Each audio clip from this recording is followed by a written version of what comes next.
Bonjour, je vais corriger l'exercice 21 du TD10.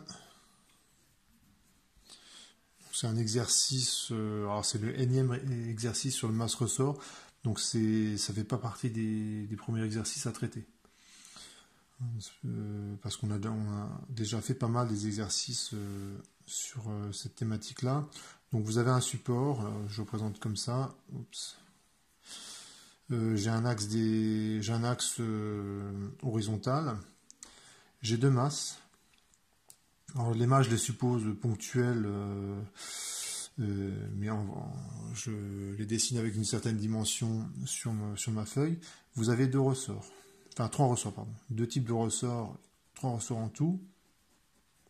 Le ressort du milieu a une raideur que j'appelle Q et la raideur ici des deux ressorts à droite, c'est K. La longueur à vide de ces ressorts, en fait, on s'en fiche un peu.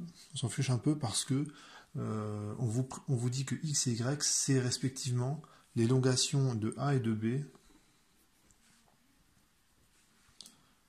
par rapport à la position d'équilibre.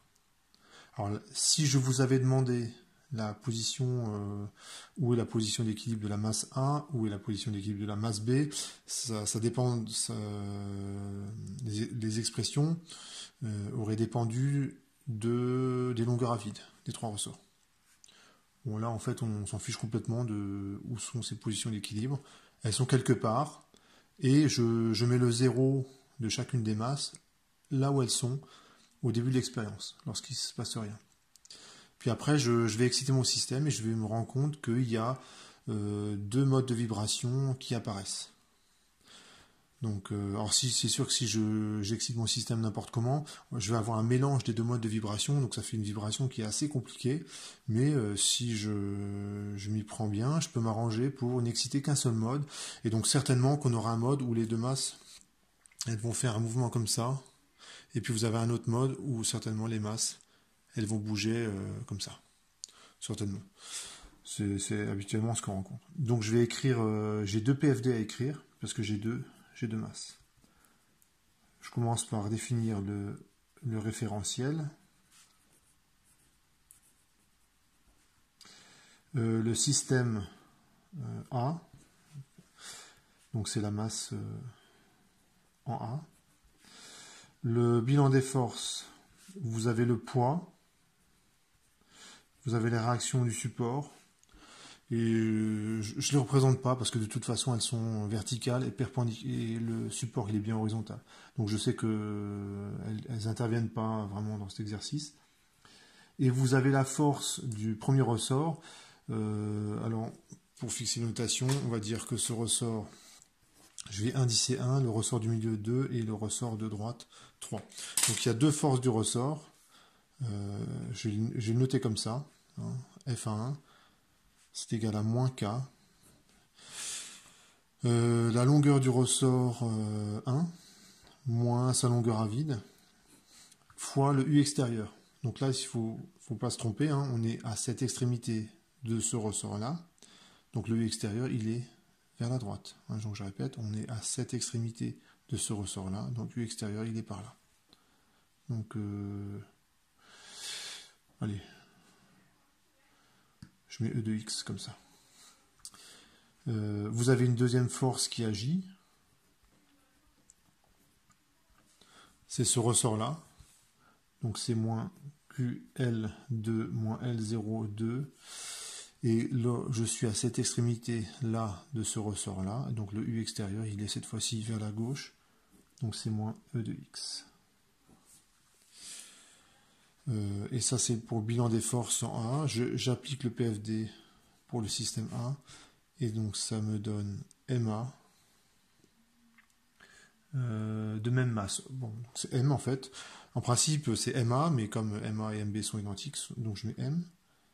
X secondes, puisque A est repéré avec la coordonnée X, égale, donc le poids et la réaction du support, ça fait 0, ça fait moins K.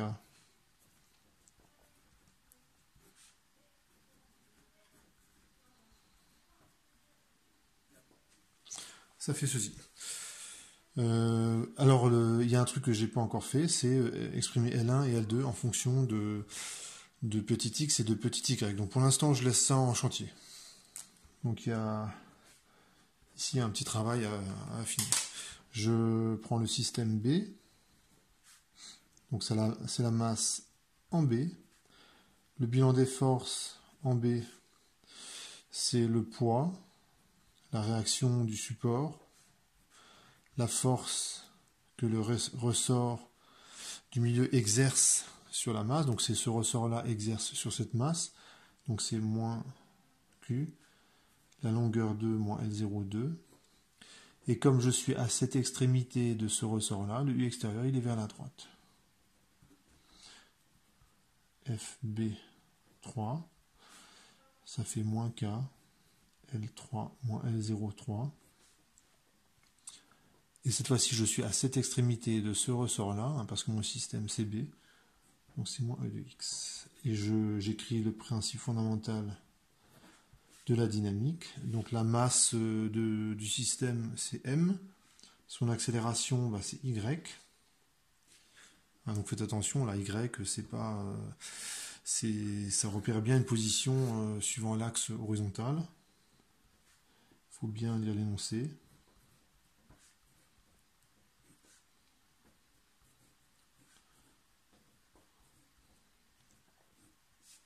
Voilà. Et j'ai aussi un travail à finir là pour L2 et L3. Alors la position pour... je vais m'attaquer à L1. L1, en fait, c'est... Je peux écrire ceci. L1, c'est L1 équilibre plus X.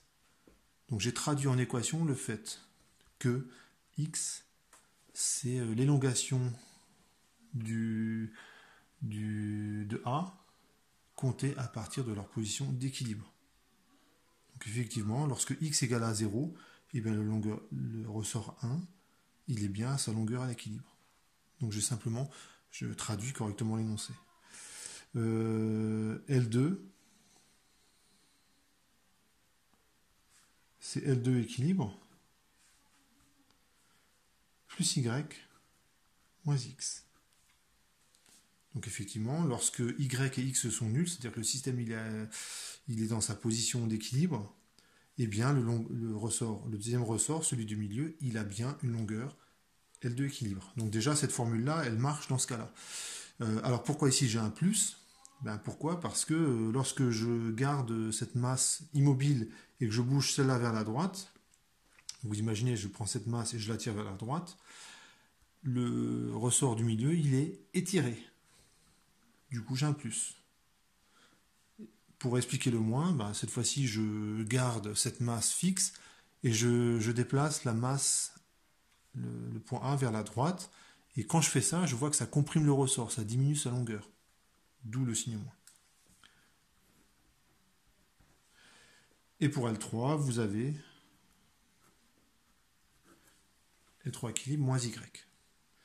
Donc je remplace les expressions L1, L2 et L3. Ça donne quoi? Ça donne mx seconde moins L1 moins kx plus qy plus des termes constants. Voilà, donc je ne prends même pas la peine de les écrire, ces termes constants, parce que je sais que ça doit faire 0 de toute façon. Donc je ne prends même pas la peine de les écrire. La deuxième équation, ça fait moins Q. Alors là, j'ai été un petit peu rapide en besogne. L2, quand je le remplace, il y a Y moins X. Voilà. Il faut que je fasse attention. Je fais la même chose là. L2, il y a du Y moins X. Le terme 4K fois, il y a du moins Y, plus des termes constants.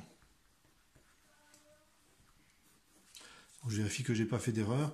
Donc L1 ça varie en x, L2 ça varie en y moins x, x, y moins x, y moins x, et là et L3 ça varie en moins y. Et donc tous les termes constants là ça fait 0, forcément. Alors pourquoi ça fait 0?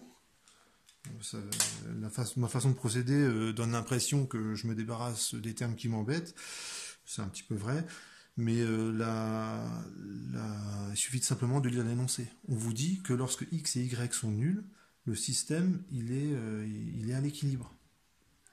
Donc lorsque vous faites rien, vous attendez, vous arrivez sur la manip, ça fait longtemps que personne n'y a touché, les masses elles sont immobiles, donc x et y sont nuls, x seconde est nul, y seconde est nul, et vous savez que ces équations doivent être tout le temps vérifiées. Ben, la seule façon que ce soit possible, c'est que ces constantes soient égales exactement à 0.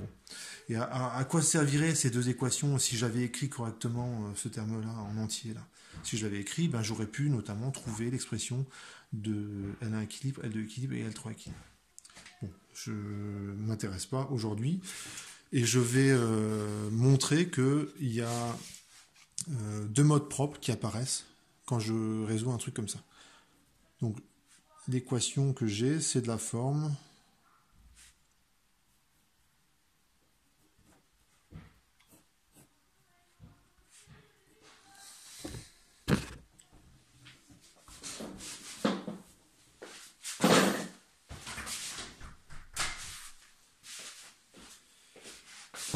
donc ça fait Q sur M Y, et ici j'ai Y seconde plus K plus Q sur M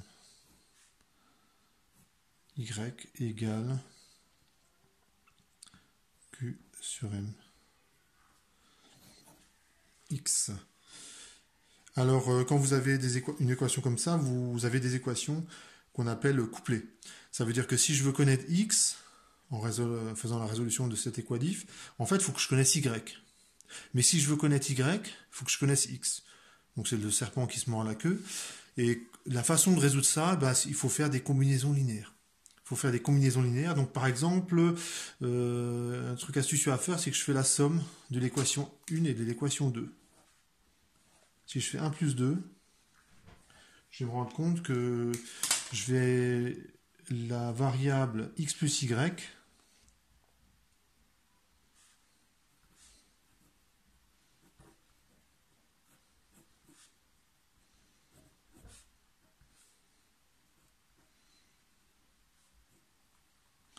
la variable x plus y, cette fois-ci, vérifie une équation qui est simple. Là, on a une simplification parce que le q sur m et le q sur m, x plus y, il est de chaque côté. Et donc, x plus y, donc cette fois-ci, je dérive deux fois ce truc-là, plus k sur m,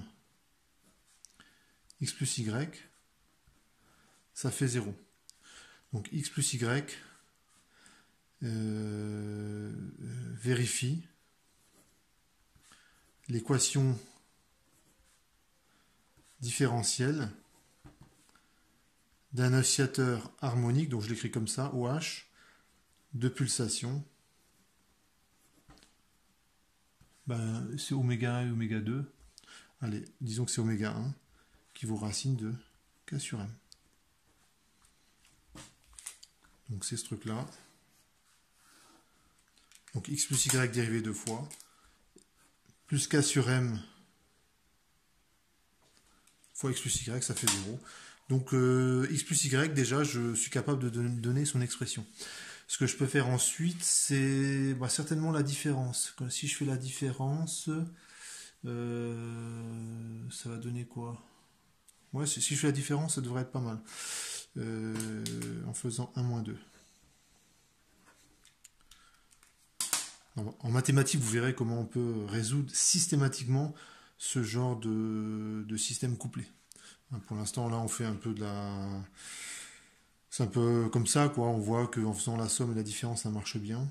Donc ça fait x seconde moins y seconde plus k plus q sur m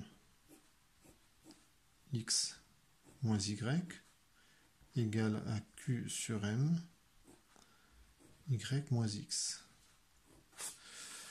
Et quand ce terme-là, quand je le passe de l'autre côté, ça fait, je me rends compte que la différence, donc x moins y, je le dérive 2 fois, et sauf erreur, ça donne ça.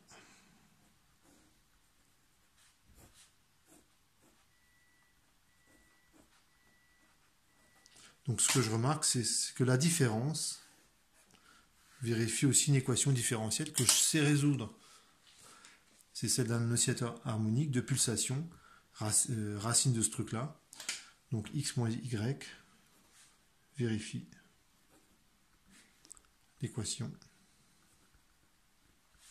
différentielle d'un oscillateur harmonique de pulsation